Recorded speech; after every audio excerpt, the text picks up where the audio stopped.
Hello, welcome to my YouTube channel. ഇന്നത്തെ subject the power of rejection.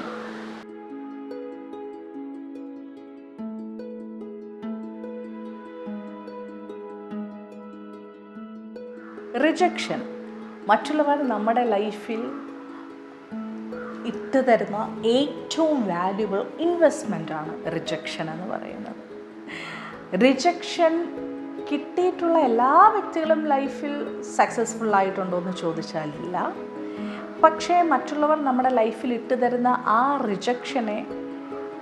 റിജക്ഷനായിട്ടും സ്വന്തം നിലനിൽപ്പിന് വേണ്ടിയിട്ട് വാശിയോടുകൂടി കയ്യിലെടുത്ത് വെച്ചിരിക്കുന്ന വ്യക്തികളും സക്സസ്ഫുൾ ആയിട്ടുള്ളതായിട്ട് അറിവുണ്ട്.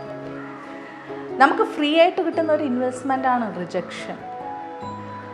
ഒരു പക്ഷേ മറ്റുള്ളവർ നമ്മളെ റിജക്റ്റ് ചെയ്യുമ്പോൾ നമ്മൾ ഒന്നുമില്ലാത്തവരായിരിക്കും, നമ്മുടെ കയ്യിലൊന്നുമില്ലാത്തവരായിരിക്കും. ചിലപ്പോൾ നമ്മുടെ കൂടെ ആരുമില്ലാത്ത രീതിയിൽ നിൽക്കേണ്ട ഒരു അവസ്ഥയിൽ നിൽക്കുന്ന ഒരു വ്യക്തികളായിരിക്കാം നമ്മൾ. പക്ഷേ മനസ്സറിഞ്ഞ് മറ്റുള്ളവർ, അതായത് നമ്മുടെ ഗ്രോത്തിൽ പെയിൻ തോന്നുന്ന വ്യക്തികൾ, അല്ലാന്നുണ്ടെങ്കിൽ നമ്മളോട് ഇഷ്ടമില്ലാത്ത വ്യക്തികൾ മനസ്സറിഞ്ഞ് അവർ ഇട്ട് തരുന്ന ഒരു ഇൻവെസ്റ്റ്മെൻ്റാണ് റിജക്ഷൻ. ആ റിജക്ഷൻ മതി നമ്മുടെ ലൈഫിൽ നമുക്ക് എത്തിപ്പെടേണ്ടടുത്ത് എത്താനായിട്ട്. ചില വ്യക്തികൾ വിചാരിക്കും ലൈഫിൽ മുന്നോട്ട് പോകുന്നതിന് വേണ്ടി കാശ് വേണം, ലൈഫിൽ മുന്നോട്ട് പോകുന്നതിന് വേണ്ടി നല്ല പദവി വേണം, ലൈഫിൽ മുന്നോട്ട് പോകുന്നതിന് വേണ്ടിയിട്ട് നമുക്ക് നല്ല ലൈഫ് സ്റ്റൈൽ വേണം. ഇങ്ങനെയൊക്കെ നോ. ലൈഫിൽ മുന്നോട്ട് പോകുന്നതിന് വേണ്ടി നമ്മൾ ആരാണെന്ന് നമ്മൾ നന്നായിട്ടൊന്ന് തിരിച്ചറിഞ്ഞ് ആ തിരിച്ചറിവിൻ്റെ പോയിന്റിൽ നിന്നിട്ട് മുന്നിലേക്ക് സഞ്ചരിക്കാൻ വേണ്ടിയിട്ട് ഒരു തൻ്റെ ഇടം മാത്രം മതി. ഈ തൻ്റെ ഇടം കൊണ്ടുവരുന്ന ഏറ്റവും ബ്യൂട്ടിഫുള്ളായിട്ടുള്ള ഒരു മറ്റുള്ളവർ തരുന്ന ഒരു ഇൻവെസ്റ്റ്മെൻ്റാണ് ശരിക്കും റിജക്ഷൻ എന്ന് പറയുന്നത്. എന്തിനാണ് ഇനി മറ്റുള്ളവർ നമ്മളെ റിജക്റ്റ് ചെയ്യുന്നത്? സിമ്പിൾ. നമ്മുടെ റേഞ്ചിലേക്ക് അവർ കണക്റ്റ് ആവാതിരിക്കുമ്പോൾ അവർക്ക് തോന്നുന്ന ഒരുതരം ഫ്രസ്ട്രേഷൻസ് അവർ നമുക്ക് റിജക്ഷൻ്റെ രൂപത്തിൽ നമ്മുടെ ലൈഫിലേക്ക് അവർ അപ്ലൈ ചെയ്ത് വെക്കും. ആ റിജക്ഷൻ ഇൻവെസ്റ്റ് ചെയ്യുന്നവരുടെ നല്ലതിലേക്ക് വേണ്ടിയിട്ട് നമ്മൾ വിട്ടുകൊടുക്കണമോ, അതോ ആ റിജക്ഷൻ നമ്മുടെ ലൈഫിൻ്റെ ഇമ്പ്രൂവ്മെൻറ്റിന് വേണ്ടിയിട്ട്, വളരെ ഫാസ്റ്റായിട്ട് നമുക്ക് മുന്നോട്ട് ചലിക്കുന്നതിന് വേണ്ടിയിട്ട്, വളരെ പവർഫുള്ളായിട്ട് പോകുന്നതിന് വേണ്ടിയിട്ട്, വളരെ കോൺഫിഡൻസ് ആയിട്ട് പോകുന്നതിന് വേണ്ടിയിട്ട് നമ്മൾ അതിനെ യൂട്ടിലൈസ് ചെയ്യണമോ വേണ്ടയോ എന്ന് തിങ്ക് ചെയ്യേണ്ടിയിരിക്കുന്നു. ചില വ്യക്തികൾ റിജക്ഷൻ വരുമ്പോൾ അതുവരെ ചെയ്തു വെച്ചിരുന്ന കാര്യങ്ങളെല്ലാം ഇട്ട് കളഞ്ഞ് ഓക്കെ ഞാൻ ശരിയല്ല, എനിക്ക് പറ്റത്തില്ല, ഇത് അവരെല്ലാവരും അവോയ്ഡ് ചെയ്യുന്നു, എല്ലാവരും റിജക്റ്റ് ചെയ്യുന്നു എന്നുള്ള രീതിയിൽ നമുക്ക് കാണാം. ചില വ്യക്തികൾ അങ്ങനെ കാണുന്നവരുണ്ട്. ഈ റിജക്ഷന് ഭയങ്കര പവറുണ്ട്. ഈ പവറിനെ തിരിച്ചറിയുന്ന ഒരു വ്യക്തിക്ക് മാത്രമേ ലൈഫിൽ ഈ റിജക്ഷൻ കൊണ്ട് ഉപകാരമുള്ളൂ.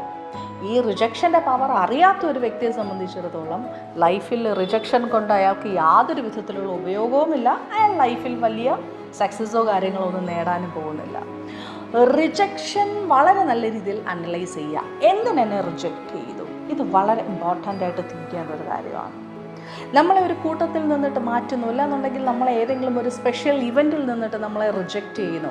ചില വ്യക്തികൾ അവരുടെ ലൈഫിൽ നിന്നിട്ട് നമ്മളെ റിജക്റ്റ് ചെയ്യുന്നു, അവരുടെ സർക്കിളിൽ നിന്നിട്ട് നമ്മളെ റിജക്റ്റ് ചെയ്യുന്നു, എന്തോ ആയിക്കോട്ടെ. പക്ഷേ വൈ ടു മീ? ഈ ക്വസ്റ്റ്യൻ ഒന്ന് ചിന്തിക്കണം.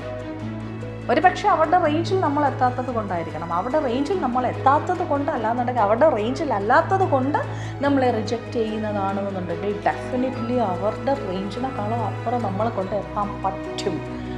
അങ്ങനെ ഒരു ഫ്യൂൽ നമ്മുടെ അകത്ത് രൂപപ്പെടും. നമുക്കങ്ങനെ നമ്മുടെ ഉള്ളിലൊരു ഹോർമോൺ ചേഞ്ച് ഉണ്ടാകും. പക്ഷേ ആ ഹോർമോൺ ചേഞ്ച് ഉണ്ടാകണം, അങ്ങനെ ഒരു ഫ്യൂൽ നമ്മുടെ അകത്ത് കറക്റ്റായിട്ട് പ്രൊഡ്യൂസ് ചെയ്യപ്പെടണമെന്നുണ്ടെങ്കിൽ വൈ ടു മീ എന്നുള്ളൊരു ചോദ്യം ഒന്ന് കൂളായിട്ടിരുന്ന് ചോദിക്കണം. ചിലപ്പോൾ ഏറ്റവും അടുത്ത് നിൽക്കുന്നവർ റിജക്റ്റ് ചെയ്യാം, നമ്മുടെ ഫ്രണ്ട് സർക്കിളിൽ നിന്നിട്ട് റിജക്റ്റ് ചെയ്യാം, നമ്മുടെ വർക്ക് ചെയ്യുന്ന ഏരിയയിൽ നിന്നിട്ട് നമുക്ക് റിജക്ഷൻ അനുഭവപ്പെടാം. റിജക്ഷൻ എന്ന് പറയുന്നത് ഏറ്റവും പവറായിട്ട് നമ്മുടെ പിന്നിൽ നിന്ന് നമ്മളെ മുന്നിലേക്ക് ആഞ്ഞ് സഞ്ചരിക്കാൻ വേണ്ടിയിട്ട് നമ്മളെ സപ്പോർട്ട് ചെയ്യുന്ന ഏറ്റവും വലിയൊരു പവർഫുൾ ടൂളാണ് റിജക്ഷൻ എന്ന് പറയുന്നത്. ഇത്രയേ ഉള്ളൂ. വൈ ടു മീ എന്ന് പറയുന്ന ഒരു ക്വസ്റ്റ്യൻ നമ്മൾ ഓരോരുത്തരും ആലോചിക്കേണ്ടത് ഇമ്പോർട്ടൻ്റ് ആണ്. റിജക്ഷൻ ഒന്നിൻ്റെയും അവസാനമല്ല. റിജക്റ്റ് ചെയ്ത് കളയുന്നു നമ്മൾ ഏതെങ്കിലും ഒരു ഒക്കേഷനിൽ നിന്നിട്ട്, അല്ലാന്നുണ്ടെങ്കിൽ എന്തെങ്കിലും ഒരു പെർട്ടിക്കുലർ തിങ്ങിൽ നിന്നിട്ട് നമ്മളെ റിജക്റ്റ് ചെയ്ത് കളയുന്നു എന്ന് പറഞ്ഞു കഴിഞ്ഞാൽ നമ്മൾ അതിൽ ബെറ്റർ അല്ല എന്നുള്ളത് കൊണ്ടല്ല. അതിനേക്കാളും വലിയ രീതിയിൽ എന്തൊക്കെയോ സംതിങ് നമുക്ക് ക്രിയേറ്റ് ചെയ്യാൻ പറ്റും, നമുക്ക് ഡെവലപ്പ് ചെയ്യാൻ പറ്റും, നമുക്ക് ചേഞ്ച് ചെയ്യാൻ പറ്റും. സോ റിജക്ഷൻ എപ്പോഴൊക്കെ വരുന്നു അപ്പോഴൊക്കെ ഒന്ന് സെൽഫ് ഹാൻഡലൈസ് ചെയ്യാൻ പ്രിപ്പയർ ആവണം. സോ ഇവിടെ നിന്ന് റിജക്ഷൻ വന്നിട്ടുണ്ട്. So I am not a normal person, I am a special person. റിജക്ഷനെ ഇഷ്ടപ്പെടുന്നവരാവുക, റിജക്ഷനെ അംഗീകരിക്കുന്നവരാവുക, റിജക്ഷനെ അക്സെപ്റ്റ് ചെയ്യുന്നവരാവുക. സോ പവർ ഓഫ് റിജക്ഷൻ എന്ന് പറയുന്നത് ഏറ്റവും മുകളിൽ നിങ്ങളെ ദ കിങ് ഓർ ക്യൂൻ പൊസിഷനിൽ നിർത്താൻ പറ്റുന്ന, ഫോഴ്സ്ഫുള്ളി നിങ്ങളെ കൊണ്ട് ചെന്ന് അവിടെ നിർത്താൻ പറ്റുന്ന ഒരു ടൂളാണ് റിജക്ഷൻ. റിജക്റ്റ് ചെയ്യുന്നവർക്ക് റിജക്റ്റ് ചെയ്യുന്ന സമയത്ത് അറിയാൻ പാടില്ല ഞാൻ ഈ ഇട്ട് കൊടുക്കുന്ന ഇൻവെസ്റ്റ്മെൻറ്റ് കൊണ്ടാണ് അവൻ വളരാൻ പോകുന്നത്. സോ റിജക്ഷൻ ഒരു ഇൻവെസ്റ്റ്മെൻ്റായിട്ട് കരുതുക, റിജക്ഷൻ ഒരു ഇൻവെസ്റ്റ്മെൻ്റായിട്ട് അങ്ങ് ഏറ്റെടുക്കുക.